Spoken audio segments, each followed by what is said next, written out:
जय श्री कृष्ण।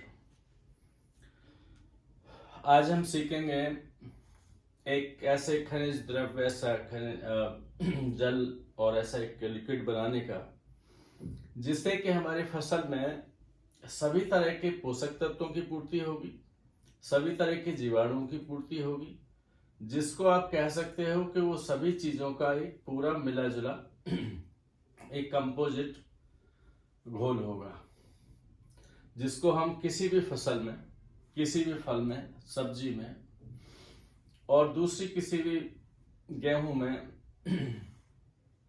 आलू में, गन्ने में कहीं भी इस्तेमाल करेंगे तो वो बहुत उपयोगी होगा। जिसमें हम क्या काम करेंगे, हम एक ड्रम में अपना एक 100 लीटर पानी ले लेंगे। उसके बाद में हम एक खनिज राख बनाएंगे, खनिज भस्म कहेंगे जिसको, या कुछ भस्म रसायन भी बोलते हैं, वो 250 ग्राम लेंगे। इसको बनाने का मैंने एक तरीका पहले बताया है उसमें आप एक वीडियो में देख सकते हैं, उसका लिंक भी नीचे में दे दूंगा। लेकिन यदि अभी आप सोचते हो तो उसमें एक कुछ ऐसे तत्व हैं जिसमें मैग्नीशियम है, आयरन का है, सल्फर का है, मैंगनीज का है, कॉपर का है, जिंक का है, और एक हर होती है, हर बोलते हैं, उसका एक चूरा बना लीजिए। वो 100 ग्राम लेना है। इसमें मैग्नीज का 500 ग्राम लेना है, और लोहे का 300 ग्राम लेना है, सल्फर का 300 ग्राम लेना है, मैग्नीज का 200 ग्राम लेना है, कॉपर का 100 ग्राम लेना है, और जिंक का 300 ग्राम लेना है। ये सभी इनको मैग्नीशियम मिट्टी, आयरन मिट्टी, सल्फर मिट्टी, मैंगनीज मिट्टी, कॉपर मिट्टी, जिंक मिट्टी करके बोलते हैं।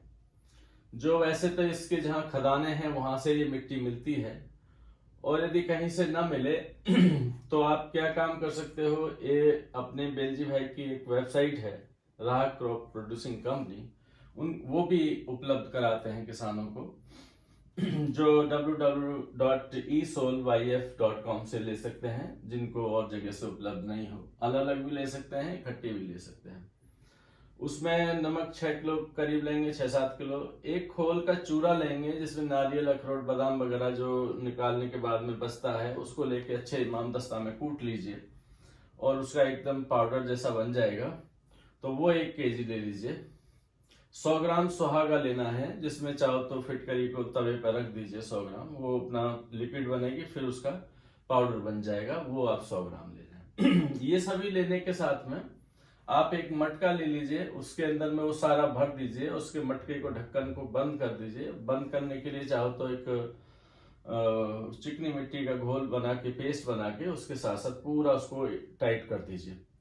और उसको, या तो जैसे हमारे यहाँ गांव में दूध बरोसी पे लगाते हैं, हंडिया, उसके अंदर में कंडे रखें और उसके ऊपर उसको रख दीजिए, या फिर कहीं भी ऐसे एक मिट्टी थोड़ा खोद के उसमें पूरे में कंडे बिछा के आग लगा के उसमें ये रख दीजिए, और ऊपर से थोड़ा बहुत उसमें कोई वनस्पति वगैरह कुछ ऐसे डाल दीजिए, जिससे कि वो पूरा उसका धुआं 4-5 घंटे में वो पूरा गर्म होता रहे अच्छे से, और वो बनने के बाद तैयार हो जाएगा। जब वो अलग रख दीजिए, जब वो ठंडा हो जाए दूसरे दिन, तो उसमें से लेके 250 ग्राम आपको ये लेके यूज करना है, जिसमें वो रख लीजिए, बाद में फिर और भी काम आएगा। उसके बाद फिर छाछ ले लीजिए, थोड़ा पुरानी भी होगी तो चलेगी। 3 लीटर छाछ में एक 50 ग्राम, 40-50 ग्राम थोड़ा सा आंवले का पाउडर डाल दीजिए। यदि कच्चे हैं तो 100 ग्राम डाल दीजिए, 100-150 ग्राम अंदाजे से। वो 4-5 घंटे उसको रख दीजिए, तो वो एक छाछ अच्छे उसमें फॉर्म में हो जाएगी। वो 3 लीटर ये यहाँ लेना है। उसके बाद में मैंने एंजाइम बनाने की विधि बताई थी, जिसमें कड़वा एंजाइम है, खट्टा है, और मीठा भी है, पुष्प का भी है। और हमने ये फॉर्मूला बताया था 1-3-20 का, जिसमें 1 गुड़ है 1 केजी, और 3 किलो कोई भी खट्टा या ये वाला फल है, मीठा भी ले सकते हैं, जो भी मिलता हो, कड़वा बनाने की। उसमें मेरे एक पूरी एंजाइम बनाने की विधि है उसके अंदर में, और ये 90 से 100 दिन में बनके तैयार हो जाता है। इसका 1 लीटर लेना है। फिर उसके बाद मैंने एक बताया था आपको, जीवाणु कैप्सूल से कैसे तैयार करते हैं, उसका घोल तैयार करते हैं। उसके बाद फिर उसको बाद में कैसे इस्तेमाल करते हैं। जैसे मान लीजिए आपने 10 लीटर लिया है, 2 किलो इस्तेमाल करना है, तो उसमें से 2 किलो या 1 लीटर जो भी लेना है, 1 लीटर लेना है तो वो निकाल लीजिए उसके अंदर में, और फिर उसमें 1 लीटर में अपना 10-20 ग्राम थोड़ा सा गुड़ डाल के, और फिर उसको गर्म करके पानी ठंडा हो जाए और फिर उसके अंदर फिर डाल दीजिए, तो टॉप अप हो जाएगा, बाद में फिर इस्तेमाल होता रहेगा आपका वो। और उसको बनाने के लिए मैंने एक तरीका बताया था, उसमें ये 6-7 तरह के कैप्सूल आते हैं अलग अलग बैक्टीरियाओं के।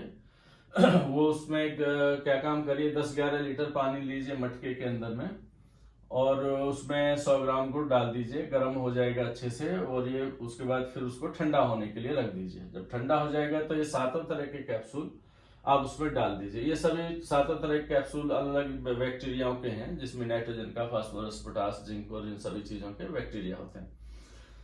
ये आपको कई जगह से मिल सकते हैं, और यदि आपको ये पूरा सेट लेना है तो eShol.com से वहां से भी ये कैप्सूल ले सकते हैं। 1 टाइम लेना है, एक बार लेने के बाद में फिर आपका ये चलता रहेगा काफी सालों तक।